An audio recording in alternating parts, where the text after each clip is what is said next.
If you are a restaurant owner, if you are a commercial hood cleaning kind of customer, you're going to want to stay tuned here.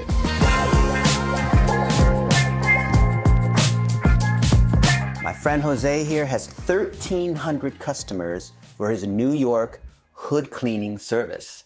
Yes. And today we are on the In the Hood podcast. Yes. And we're going to learn about what's been the secret to his success in being able to grow his companies. Jose, welcome to the show. Thank you. Thank you, Dennis. Welcome to our office.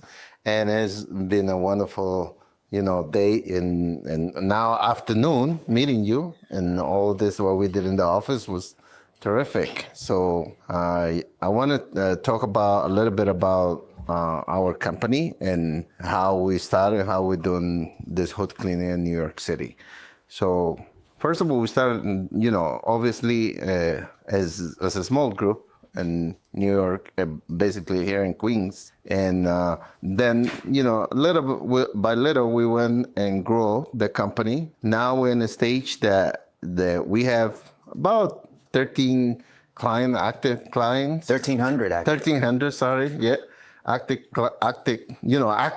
clients. And I think most of the customers that they like you, even though that we don't have all of this media or websites or whatever that we don't have. We serve a lot of pop and mom business.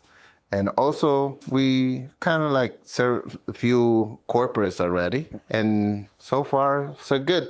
And I really encourage all of these people that watch this to make sure that staying compliant, especially in New York City.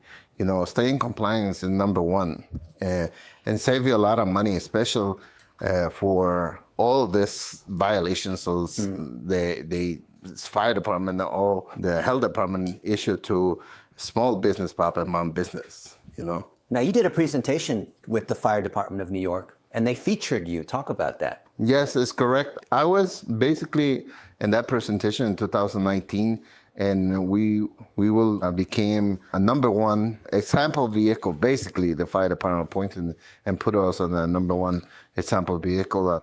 How we literally are advertised in the vans, and that was the beginning of a regulation in New York City. Before that time, we were not regulated. We used to print our own certificates. When I came to certificates, I will show you how the certificate looks. Can you give me one of the certificates, please? And so, get me everything. So when before that, we did not have this. This is the new kind of like way the fire department regulates this. This is a new certificate. It's been punched here like a year and a month while we do service.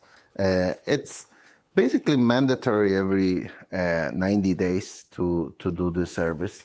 And that's how they start regulating in 2019. So from that time, I think it gave us a lot of push and this regulation basically the fire department put, because a lot of this shell company disappear. They will not doing legal business in New York City. They will doing shell business or companies, That's it. So Jose, what's the number one thing that restaurants need to be aware of when it comes to compliance so they don't get in trouble? Well, staying in compliance means it's hood cleaning 100% every 90 days, frequently as is possible, because, some of the kitchens, they're very dirty. And also, fire suppression. Fire suppression is very important to keep it up to date.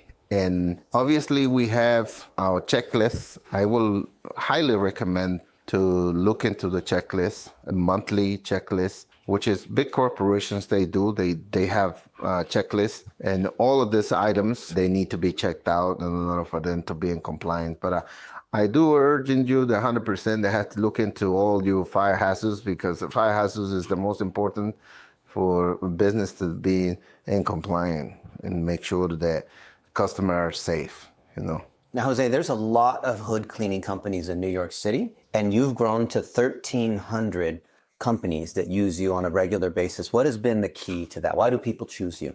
one of the reasons why they choose our business is because me as a beginning, I always answer the phone and make sure that not missing any phone calls and respond to the client because that's the key of the success. You have to be on time, show out there, and whatever it is necessary for them to tell you, you have to be there and listen to a client, you know. So how is it in running a family business as you've been scaling? What are some of the things that you've learned kind of along the way? It is a little challenge to be running this business as a family business, you know, but it makes you, I guess I will say, strong and also very unique when someone cares about you also, you know, and this is very important. And I think I will continue be doing the same. My accounting special yesterday was talking to me and say, Jose, you need to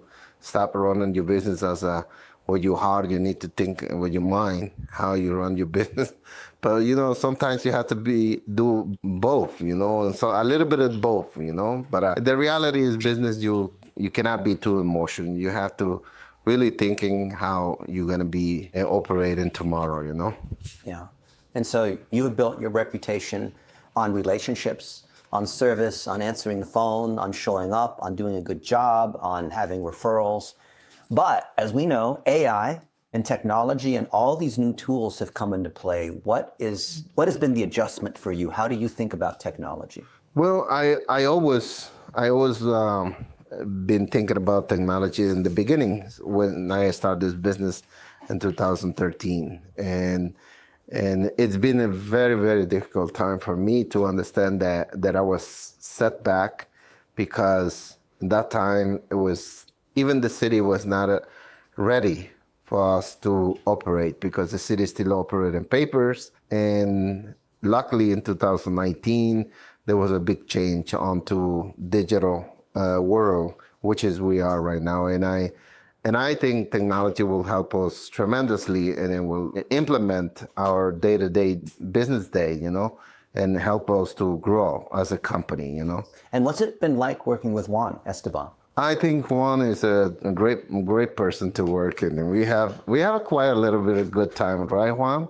And so we are probably will continue to grow our relationship. I think Juan has showed me a lot of good stuff, you know, and possibilities that we can continue grow this out of business in the future, you know. Yeah.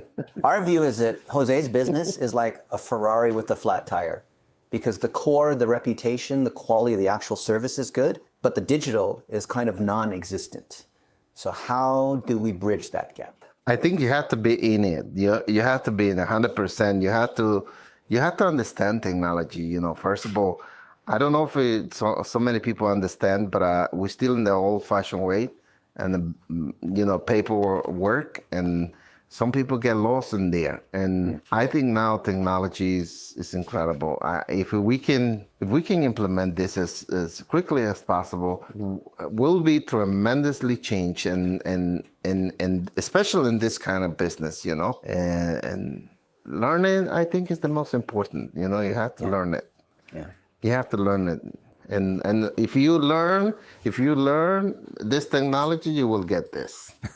Yeah. And I like how Jose has the abundance mindset where he wants to make more for everybody, and everybody can get a little piece instead of like, I take everything and you get none. But at the same time, we know that automation is necessary to create a lot of efficiency. So we spent a lot of time today using ChatGPT to be able to solve some of these marketing issues. How should we be thinking about things like ChatGPT? Well, obviously, I think ChatGPT is a new technology that came into our life, and we have to really know how to adapt that technology, because it can be really, really selfish in so many ways, you know, and we don't want to create a selfish in that way, in that directions with technology, but we have to stay very friendly with our partners and people that looking into this technology as a leverage, you know, to cross borderlines.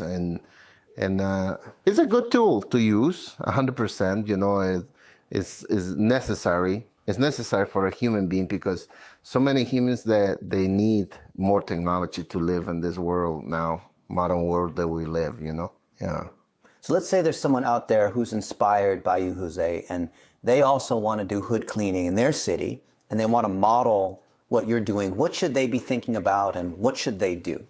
Well, it's very important. You know, I can tell you about this, how to modern this business into hood cleaning. First thing is important to understand and to learn is to learn codes. Very important. And ChatGPT right now will teach you how to learn all these codes, and special in the fire department codes. And fire codes is very important, but the most important is regulations. You have to learn all your regulations in each state, whatever state you are, and you need to understand your regulations and do accordingly to your state, you know, because this is very important. And obviously, I can name some of the nonprofit organizations out there that you can tap into, and that's very helpful. Which is, I am already member of a few of them, you know, and they're very helpful to teach you how to do all of this, stay in compliance with all this hood cleaning or fire suppression or fire extinguishers. Especially, they save a lot of lives, you know.